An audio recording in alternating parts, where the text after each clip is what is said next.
Imagine discovering a simple product and turning it into $44,000 in just 3 weeks time. My name's Harry, and in this video, I'm going to be showing you the exact steps that I took to take a dropshipping store from basically nothing into a profit-making machine, all by utilizing a simple 3-pillar strategy that you can easily replicate. You'll see the exact steps that I took to pull this off and how it's currently led me to a big problem, but how I plan to resolve it. Trust me, if I can do all of this, then so can you. So without further ado, let's get into it. So here is inside of the Shopify store, and you can see from March the 22nd to around 13th of April, you can see that we're doing 40,000 euros, scaling and hovering around 2K per day. Now we went from pretty much basically nothing to 2K per day in the first 7 days, and we'll show you over the week. So you can see from the first week, this week here to that there, if you click apply, you can see that we scaled extremely quickly to 2K per day. And if we go from this week to that week there, you can see that we went pretty much, we're hovering around 2K per day, a little bit over, a little bit under. And you can see here on the final week, this is where we had some real good consistency, hovering over 2K per day pretty much for every single day. So what I'm going to do is I'm going to break down the whole strategy of how we actually done that. And first and foremost, I'm going to show you actually inside of the ad account as well, so you can see how much was actually spent to generate this amount. So you can see here inside of the ad account that from those exact same date ranges, from the 22nd all the way to the 13th of April, you can see that we spent 18,286,000 euros. Now, based on obviously the store rev of what we generated and how much was spent, that's around about a 2.2x ROAS, which is great, positive, and we also have a break-even ROAS of this product of around about 1.5, I believe, 1.45 or 5, which means we've got a healthy profit margin of around about 23 to 25% on this store and on this spend so far. You'll see that all of the spend is based on just only 3 campaigns, and this is a very consolidated approach with Facebook ads, and I'll actually talk about this whole process on how I tested and scaled and what's working at the end of this video in the Facebook pillar section. The very first pillar in this strategy to having success with dropshipping is finding a product to sell. So let me show you the exact strategy that I used to find the product, validate it, so that I wasn't going to waste my time. So the current free method that I like to use to find winning products is utilizing Facebook Ads Library. This is a free tool that you can use. If you just Google Facebook Ads Library, you'll find it and it will come up, right? And what you want to do is you want to type in this search bar keywords that other dropshippers are using in their adverts. For example, things like 50% off or verified buyer or sale ends soon, like I've put in here. You can see here I've put in sale ends soon. You can also target by different country. Here you can see that I'm mainly on, you want to be in the top 4 to find the products. That's where most of the biggest dropshippers are going to be scaling, in those top 4 countries like United States, United Kingdom, Australia and New Zealand, okay? Now, I've just typed in this. What you can also do, if you click on these filters here, it will sort by obviously by newest first and then go down like by latest. But what you can also filter down on here is stuff like images. You can filter on whether they are in a specific time frame and stuff like that. But for the most part, I generally just leave it completely open, right? And what you're doing is just scrolling down, and not all of these are going to be dropshipping products, and you'll get better over time at identifying winning products. But what you want to be doing is scrolling down and seeing if you can find something that stands out for you, okay? Now, if I continue to scroll down, you can see here that I've come across this product here, the perfect deals. 9 times out of 10, it's going to be in dropshipping products. So what you want to look out for, the first things is most importantly, how many different creatives they're running. And you can see here that they've got 1, 2, 3, 4, 5, 6, 7 different creatives that they're running for this product, which tells me they are actively spending money and also testing different creatives, which is a good sign. Now, if I click and view all of the ads that this page is running, you will see that they've got 100 ads running.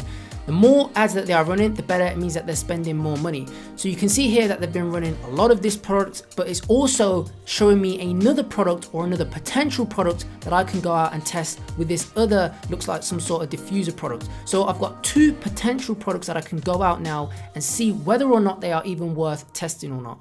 The next thing I want to do is see whether or not a product is actually making sales and is it actually bringing in money.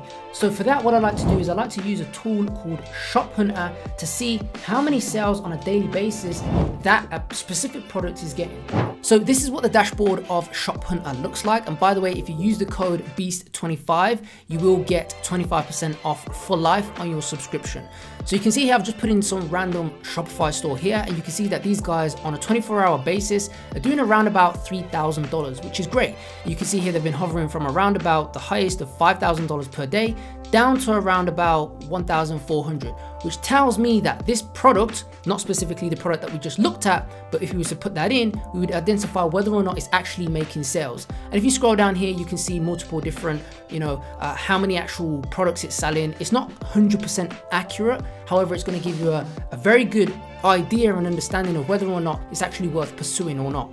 Once you've then found a product, you then want to run it through a 5-step framework. This is something that I personally love to do, just to make sure that, again, I'm not going to waste my time on something that just isn't going to be profitable and worth your time. So the 5-step framework is first and foremost making sure that it's already selling. And we've already proven that by just looking at Facebook Ads Library and Shop Hunter. The second thing is making sure that it either solves a problem or is a wow, cool, quirky product, which also has a passionate audience behind it. The third thing is making sure that you can actually source the products, because some products out there you just can't actually source on places like AliExpress. The fourth and one of the most important parts of the framework is making sure that there's enough margin inside of the product when we scale. Remember, when we actually scale, our cost per acquisition and costs are going to increase. So we need to make sure that we can at least 3 to 5x the cost of goods so that we have enough profit margin inside of the product to sustain us when we scale.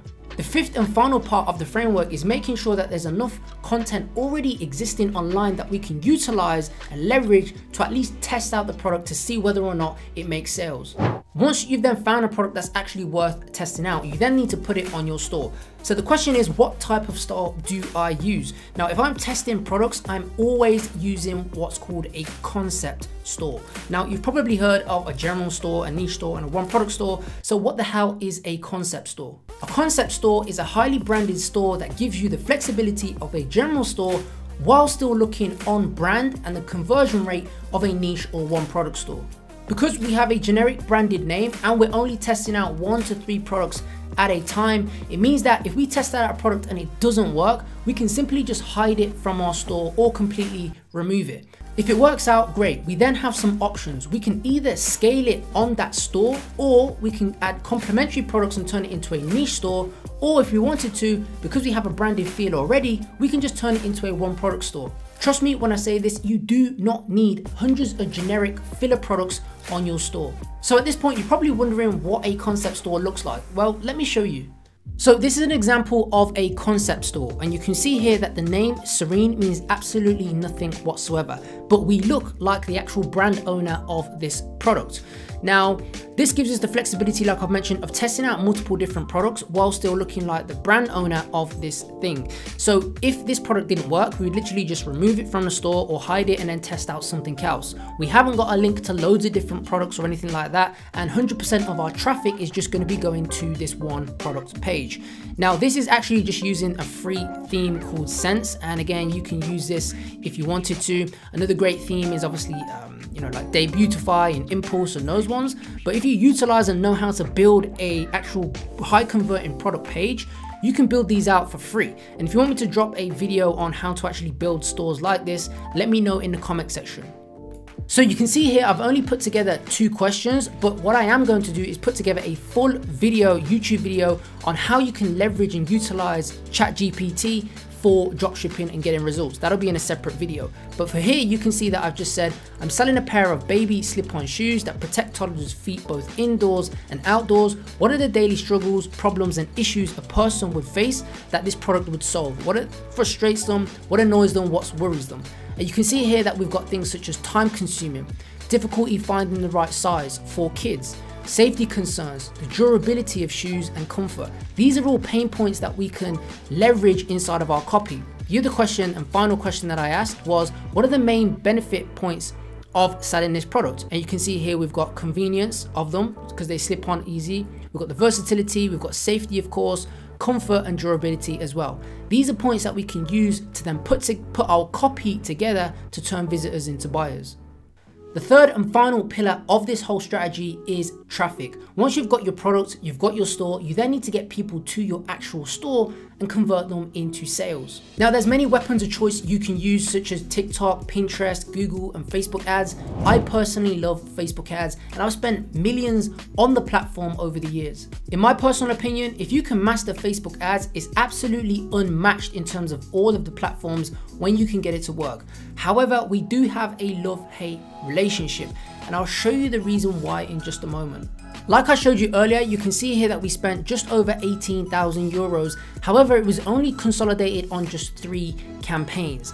So let me show you exactly the testing strategy, the scaling strategy, and all of that good stuff. So this is the testing strategy that I used for this specific store, because we were only testing one country, right? Now this is an ad set campaign, ad set budget campaign, ABO, or for short. And you can see here that these are just all ad sets. Typically it will be anything from 5 to 8 ad sets. One will be completely broad, and then the other ones would just be literally, related to what the product is. Now in terms of the creatives, always I make sure that I have 2 creatives inside of that as well, with most of the change between those 2 just being the actual creative or video itself, right? And the rest of the things will stay consistent. So what we would do is let this run for 24 to 48 hours and see how well they performed. Any ones that were absolutely totally crap, we'd turn them off. And then the second stage would be to do some horizontal scaling. So we'd take this interest, for example, if it was something, we'd duplicate it and try and find another interest similar to this one and go from there and stack these out. Now, in terms of scaling further than that, that will take you to probably $1,000 per day. To scale further than that, we were doing something called cost cap ABOs, right? You can do these with CBOs or ABOs. I personally found more stability using ABOs on this store, but it's always worth testing out. So again, I took the best ones from here and turned them into higher budget, setting these at around about $100 or so, and then setting different bids. So if we took this one, let's say this was cat, for example, we'd put on this, we'd have cat, but they'd all have different bids at a cost cap. Okay, and what we'd also do then is put in the different or the best creatives from our testing campaigns inside of here, so that we're only running with the best assets that we know will convert. And that's pretty much it. In terms of scaling these, what I would do, and all I was doing, is pretty much just increasing the budget by 20% on good days. And if they were performing a little bit bad, I would literally just decrease the budget on those. And what you'll generally find is that not all of these will work. Some of them won't even spend. The ones that don't spend, just turn them off and keep the winners running. I was in the process of testing out new creatives to actually scale this product up to 10K per day, but unfortunately I woke up to my Facebook business manager completely banned. It wasn't due to this specific product. My assumption is that it was for the other products that I was testing out in another ad account in the same business manager. Unfortunately, I didn't take my own advice, which is usually to separate everything out as much as possible.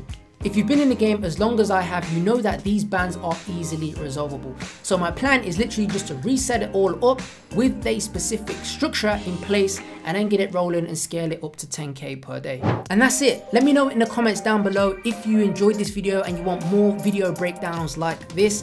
Also, let me know in the comments down below if you actually want me to put out a whole video on how you can leverage and utilize AI like ChatGPT for your dropshipping and e-commerce store.